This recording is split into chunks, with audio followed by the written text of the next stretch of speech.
Le récit d'Adam. Les anges interrogent sur la sagesse de la création d'Adam. Allah rappelle qu'il a dit aux anges « Lorsque ton Seigneur dit aux anges « Je vais établir sur la terre un successeur », il a ainsi informé les anges de sa volonté de créer Adam et sa descendance, qui se succéderont sur terre comme il le dit « C'est lui qui vous fait succéder sur la terre, et qui vous fait succéder sur la terre génération après génération. » Allah les informe ainsi de sa volonté de créer Adam et sa descendance, de la même manière qu'on annonce une chose éminente avant son existence. Les anges ont alors interrogé de manière à dévoiler et connaître la sagesse derrière cela, et nullement pour s'opposer à la volonté divine ou par dénigrement et jalousie envers la descendance d'Adam, comme le pensent certains exégètes ignorants. À propos de la parole d'Allah, ils dirent « Vas-tu mettre sur terre celui qui sèmera le désordre et répandra le sang ?» On a dit « Les anges savaient que cela arriverait d'après ce qu'ils avaient pu voir des djinns avant Adam, et ils savaient que ce qui est créé de terre est généralement de cet acabit, et Allah est plus savant. Alors que nous te sanctifions et te glorifions, c'est-à-dire que nous t'adorons continuellement sans qu'aucun d'entre nous ne te désobéisse. Alors si la finalité de la création d'Adam et de sa descendance est de t'adorer, nous n'avons cessé de le faire nuit et jour. » Il dit « En vérité, je sais ce que vous ne savez pas. C'est-à-dire, je connais mieux que vous le bienfait de la création d'Adam et de sa descendance.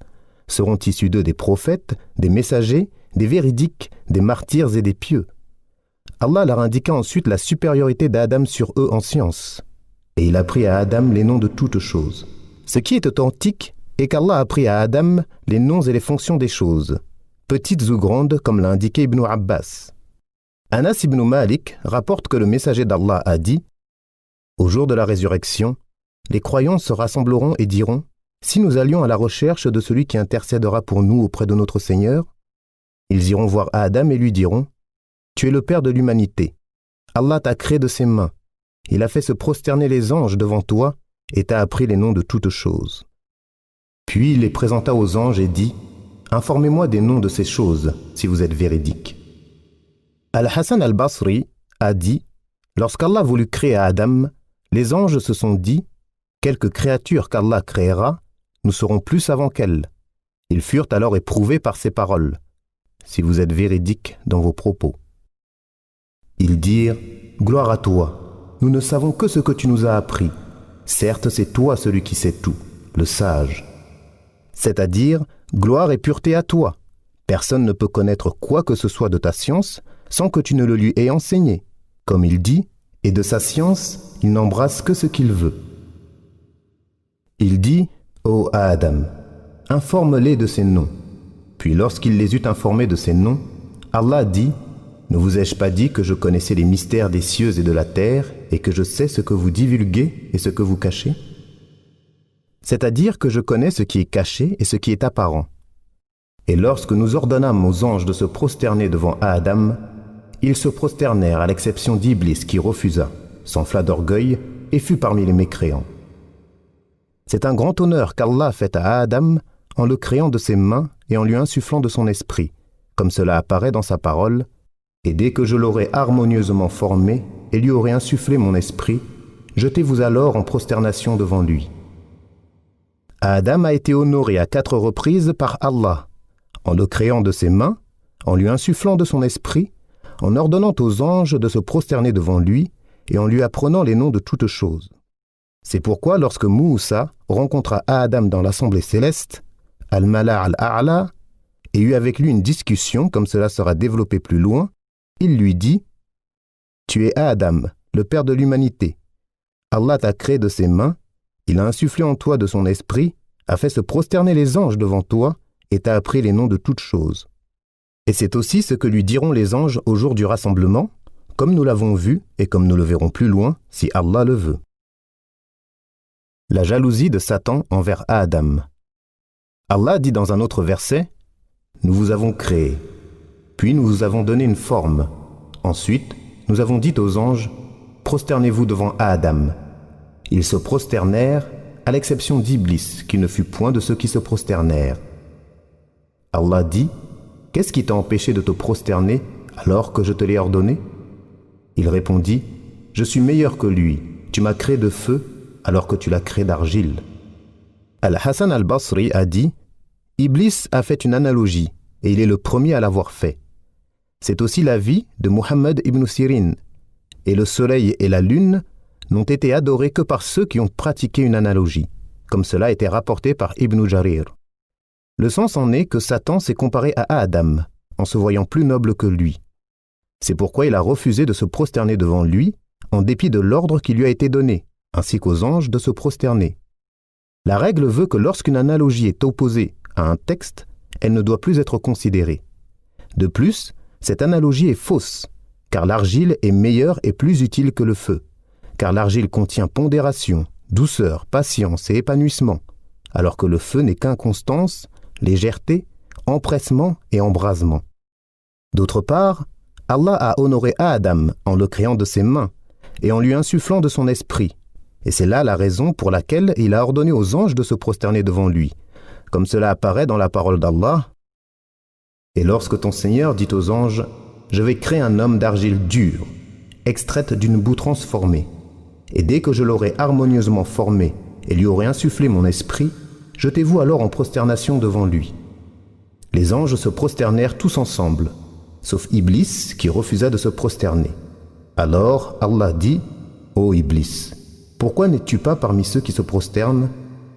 Il dit, « Je ne puis me prosterner devant un homme que tu as créé d'argile dure, extraite d'une boue transformée. » Et Allah dit, « Sors de là, du paradis, car te voilà banni, et malédiction sur toi jusqu'au jour de la rétribution. » Iblis a mérité ce châtiment parce qu'il s'est montré méprisant et orgueilleux envers Adam, désobéissant ainsi à l'ordre divin et s'opposant à la vérité.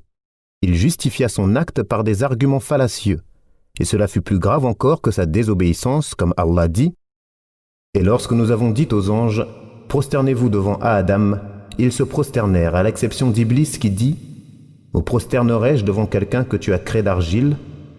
Iblis dit encore, « Vois-tu celui que tu as honoré au-dessus de moi ? Si tu me donnais longue vie jusqu'au jour de la résurrection, je m'emparerai de sa descendance et je l'égarerai, sauf un petit nombre d'entre eux. » Allah dit, « Va-t'en.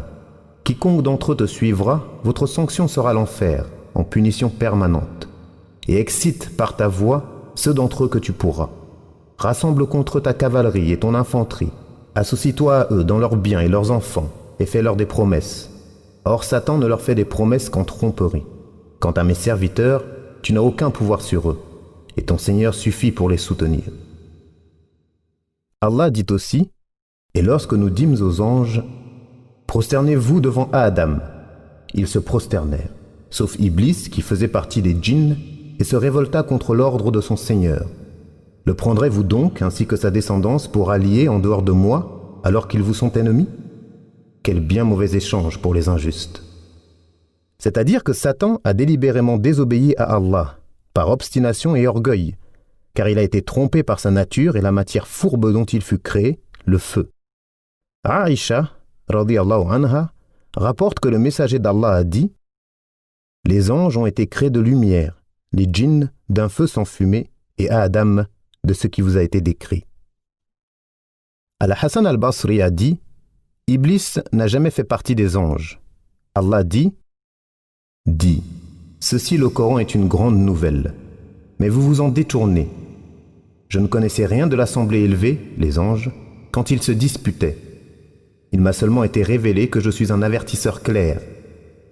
Quand ton Seigneur dit aux anges, je vais créer un être humain à partir d'argile. Quand je l'aurai formé et lui aurai insufflé de mon esprit, jetez-vous devant lui, prosternés. Alors tous les anges se prosternèrent, sauf Iblis, qui s'enfla d'orgueil et fut du nombre des mécréants.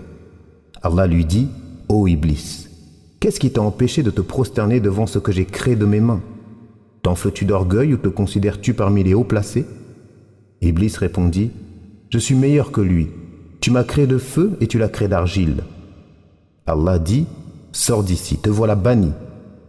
Et que ma malédiction soit sur toi jusqu'au jour de la rétribution. » Iblis dit, « Seigneur, accorde-moi donc un délai, jusqu'au jour où ils seront ressuscités. » Allah dit, « Tu fais partie de ceux à qui un délai est accordé, jusqu'au jour de l'instant bien connu d'Allah. » Iblis dit, « Par ta puissance, je les séduirai tous, sauf tes serviteurs élus parmi eux. » Allah dit, « En vérité, et c'est la vérité que je dis, j'emplirai l'enfer de toi et de tous ceux d'entre eux qui te suivront.